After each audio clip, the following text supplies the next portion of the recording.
ओम शांति। साकार मुरली 16 अगस्त 2021। मीठे बच्चे, सब बातों में सहनशील बनो। निंदा स्तुति जय पराजय सब में समान रहो। सुनी सुनाई बातों में विश्वास नहीं करो। प्रश्न: आत्मा सदा चढ़ती कला में आगे बढ़ती रहे, उसकी सहज युक्ति सुनाओ। उत्तर: एक बाप से ही सुनो, दूसरे से नहीं। फालतू पर चिंतन में, वाहियात बातों में अपना समय बर्बाद ना करो, तो आत्मा सदा चढ़ती कला में रहेगी। उल्टी सुल्टी बातें सुनने से, उन पर विश्वास करने से अच्छे बच्चे भी गिर पड़ते हैं, इसलिए बहुत संभाल करनी है। ओम शांति। मीठे मीठे बच्चों को अब स्मृति आई है कि बरोबर आधा कल्प हमने बाप को याद किया है। जब से रावण राज्य शुरू हुआ है, ऐसे भी नहीं कोई पूरे आधा कल्प याद किया है, नहीं। जब जब दुख जास्ती आया है, तब तब याद किया है। अभी तुमको पता पड़ा है कि भक्ति मार्ग से हम उतरते आए हैं। ड्रामा का राज बुद्धि में है, मुख से कुछ कहने का भी नहीं है। हम उनके हो गए, इसलिए जास्ती ज्ञान की दरकार नहीं। बाप के बने तो बाप की जायदाद के मालिक हो गए। कुछ कर्मेंद्रियों से करने का नहीं रहता।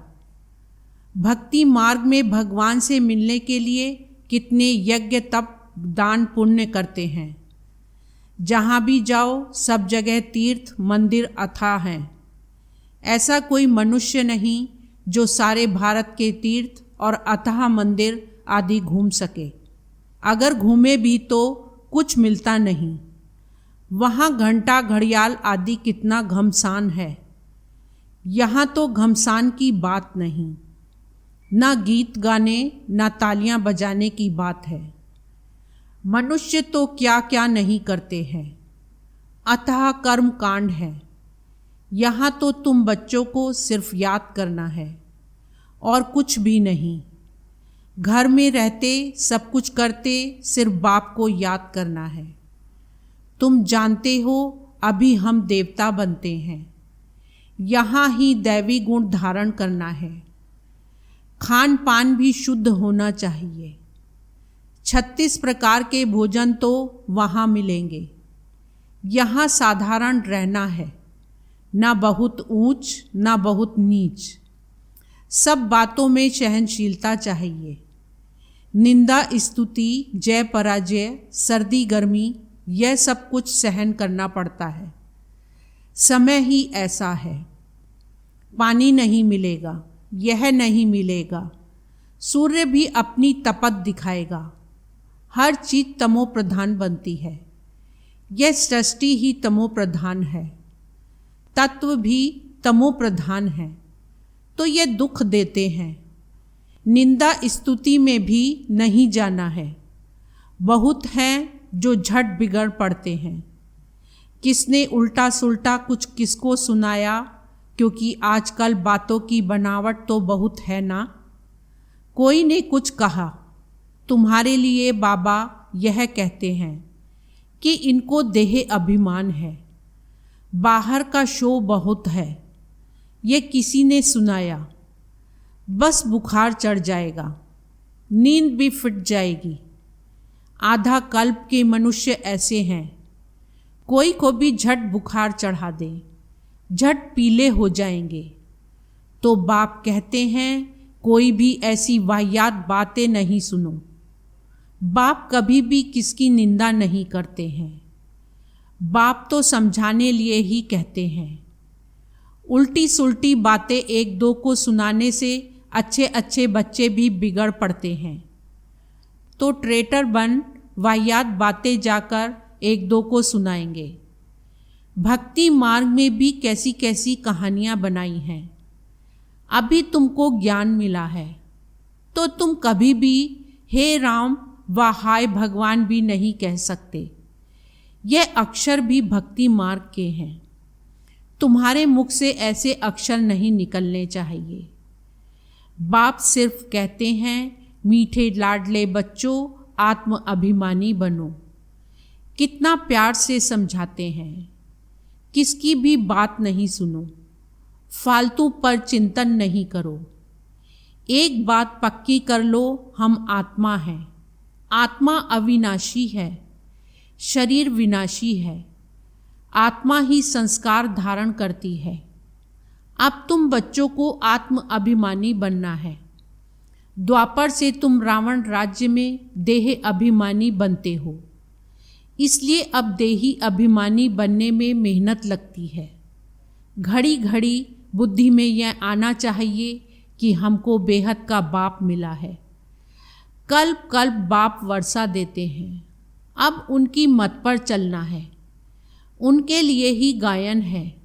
तुम मात पिता, वह सब संबंधों का सुख देने वाला है, उनमें सब मिठास है। बाकी और मित्र संबंधी आदि दुख देने वाले ही हैं। एक ही बाप है जो सबको सुख देने वाला है।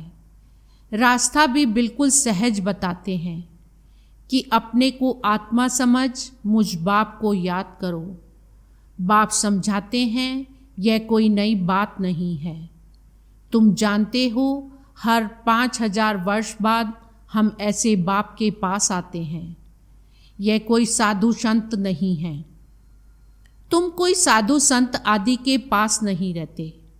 बाकी हाँ, बाप कहते हैं, प्रवृत्ति मार्ग के संबंध से तोड़ निभाना है, नहीं तो और ही खिटखिट हो जाती है। युक्ति से चलो। प्यार से हर एक को समझाना है कि देखो, अभी विनाश का समय नज़दीक है। यह आसुरी दुनिया खत्म होनी है। अब देवता बनना है। दैवी गुण यहाँ धारण करना है। प्यार से समझाना चाहिए। देवताएं भी प्याज लहसुन आदि तो खाते नहीं। हम भी मनुष्य से देवता बनते हैं, तो हम ये कैसे खा सकते हैं? तुमको भी राय देते हैं, यह छोड़ दो। ऐसी चीज़ें हम खाते नहीं। अभी तुमको बेहद का बाप दैवी गुण सिखलाने वाला मिला है, तो सर्वगुण संपन्न यहाँ ही बनना है। यहाँ बनेंगे तब फिर भविष्य नई दुनिया आएगी। यह ऐसे ही होता है जैसे रात के बाद फिर दिन होता है। अब रात की अंत में ही दैवी गुण धारण करने हैं, तो फिर सुबह हो जाएगी। अपनी परीक्षा हर एक को आपे ही लेनी है। ऐसे नहीं कि बाप तो सब कुछ जानते हैं। तुम अपने को देखो ना। स्टूडेंट ऐसे कभी नहीं कहेंगे कि टीचर तो सब कुछ जानते हैं। इम्तहान के दिन नज़दीक आते हैं तो बच्चे खुद भी समझते हैं हम कितना पास होंगे, किस सब्जेक्ट में हम ढीले हैं। मार्क्स कम लेंगे, फिर सब मिलाकर पास हो जाएंगे। यह समझते हैं तो इसमें भी अपनी जांच रखनी है। हमारे में क्या कमी है? मैं बहुत मीठा बना हूँ। सबको प्यार से समझाना है। हम आत्माओं का बाप परमपिता परमात्मा है, मनुष्य की बात नहीं। हम निराकार को भगवान कहते हैं। भगवान रचता एक ही है, बाकी सब है रचना। रचना से किसको वर्षा नहीं मिल सकता, कायदा नहीं है। अब सर्व रचना का सद्गति दाता एक ही रचता बाप है। उसमें साधु संत सब आ गए हैं, तो सब आत्माएं ना। हाँ, मनुष्य अच्छे बुरे तो होते ही हैं। पोजीशन ऊंचा नीचा होता है। सन्यासियों में भी नंबरवार हैं। कोई तो देखो भीख मांगते रहते, कोई को सब पांव पड़ते हैं। तुम बच्चों को भी ऊंच बनना है। बहुत मीठा बनो। कभी भी क्रोध से बात नहीं करनी चाहिए। जितना हो सके प्यार से काम लो। कहते हैं बच्चे बहुत तंग करते हैं, सो तो आजकल के बच्चे हैं ही ऐसे। प्यार से उनको समझाओ। दिखाते हैं कृष्ण चंचलता करता था तो उनको रस्सी से बांधते थे। जितना हो सके प्यार से समझाना है, या तो हल्की सजा। बेचारे अबोध अनजान हैं। समय भी ऐसा है, बाहर का संग दोष बहुत खराब है। अभी बेहद का बाप कहते हैं तुम्हें मूर्ति आदि रखने की कोई दरकार नहीं है, कुछ भी मेहनत करने की दरकार नहीं है। शिव का चित्र भी क्यों रखें, वह तो तुम्हारा बाप है ना। घर में बच्चे बाप का चित्र क्यों रखेंगे, बाप तो हाजिरा हजूर है ना। बाप कहते हैं मैं अभी हाजिर नाजिर हूं ना, फिर चित्रों की तो दरकार नहीं। मैं बच्चों को बैठ समझाता हूँ। कहते हैं बाप दादा को देखें, अब बाप तो हैं निराकार, उनको देख ना सकें, बुद्धि से समझ सकते हैं। बाप कहते हैं मैं इनमें प्रवेश कर तुमको नॉलेज बैठ देता हूँ, नहीं तो कैसे आऊँ, कृष्ण के तन में कैसे आएगा। सन्यासियों में भी नहीं आ सकता हूँ, मैं आता ही उनमें हूँ जो पहले नंबर में था, वही अब लास्ट नंबर में है। तुमको भी अभी पढ़कर फिर पहले नंबर में जाना है। पढ़ाने वाला तो एक ही है, जिसको ज्ञान का सागर कहा जाता है। तुमको ज्ञान बहुत अच्छा मिलता है। तुम जानते हो शांति धाम हमारा घर है, सुख धाम हमारी राजधानी है, दुख धाम रावण की बादशाही है। अब बाप कहते हैं मीठे मीठे बच्चों, अपने घर शांति धाम को याद करो, सुख धाम को याद करो, दुख धाम के बंधन को भूलते जाओ। ऐसे और कोई कह ना सके, ना वह जा सकते हैं। ड्रामा के बीच से वापस कोई भी जा ना सके। यह जो कहते हैं फलाना ज्योति ज्योत समाया, व पार निर्वाण गया, एक भी जाता नहीं है। सबका बाप अथवा मालिक एक ही परम पिता परमात्मा है। वह सब आशिकों का एक ही माशूक है। वह जिस्मानी आशिक माशूक एक दो को याद करते हैं। बुद्धि में चित्र आ जाता है, फिर एक दो को याद करते रहेंगे, खाना खाते रहेंगे, याद करते रहेंगे। वह तो हैं एक जन्म के आशिक माशूक।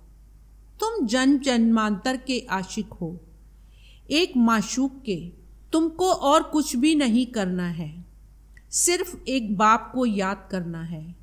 उन आशिक माशूक के सामने चित्र आ जाता है, बस उनको देखते देखते काम भी ठहर जाता, फिर उनका चेहरा गुम हो जाता है और काम करने लग पड़ते हैं। इसमें तो ऐसे नहीं है। आत्मा भी बिंदी, परमात्मा भी बिंदी है। अपने को आत्मा समझ बाप को याद करना है, इसमें ही मेहनत है। कोई भी ऐसी प्रैक्टिस करते नहीं हैं। आत्मा का ज्ञान मिला अर्थात आत्मा को रियलाइज किया, बाकी रहा परमात्मा। वह भी तुम जानते हो। बाबा आकर यहाँ भ्रकुटी में बैठते हैं, इनकी जगह भी यहाँ है। आत्मा कहाँ से भी चली जाती है, मालूम नहीं पड़ता है। उनका मुख्य स्थान भ्रकुटी है। बाप कहते हैं मैं भी बिंदी हूँ, इसमें आकर बैठा हूँ। तुमको पता भी नहीं पड़ता है। बाप तुम बच्चों को बैठ सुनाते हैं। तुमको जो सुनाते हैं वह हम भी सुनते हैं। समझानी तो बिल्कुल राइट है। दैवी धर्म वाले जो होंगे वह झट समझ जाएंगे। यह राजधानी स्थापन हो रही है। पहले स्थापना और फिर विनाश भी होगा। पहले स्थापना और फिर विनाश भी होगा। और कोई धर्म स्थापक ऐसे नहीं करते हैं। वह सिर्फ अपना धर्म स्थापन करते हैं, फिर वृद्धि को पाते हैं। यहाँ तो जो जितना जितना पुरुषार्थ करते हैं उतना भविष्य में ऊंच पद पाते हैं।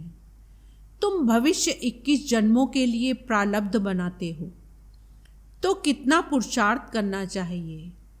और है बहुत सहज, योग भी सहज, जिससे तुम्हारे विकर्म विनाश होते हैं। बाप कहते हैं, मैं गारंटी करता हूँ, कल्प कल्प मैं ही आकर तुम बच्चों को पावन बनाता हूँ। वहाँ पतित एक भी होता नहीं। ज्ञान भी कितना सहज है।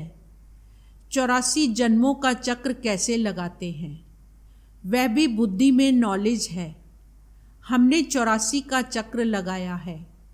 यह निश्चय रखना है, निश्चय में ही विजय है।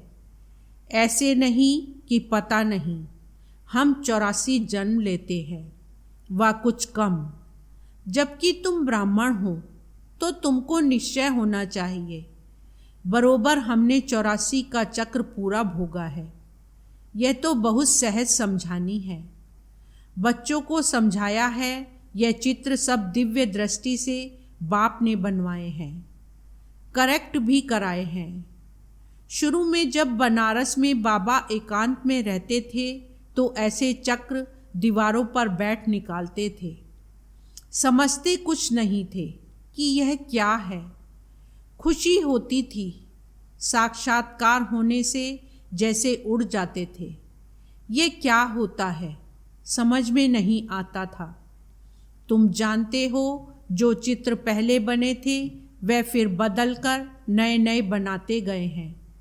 अभी नए नए चित्र कल्प पहले मुआफिक बनते जाते हैं। सीढ़ी का चित्र देखो, कितना अच्छा है।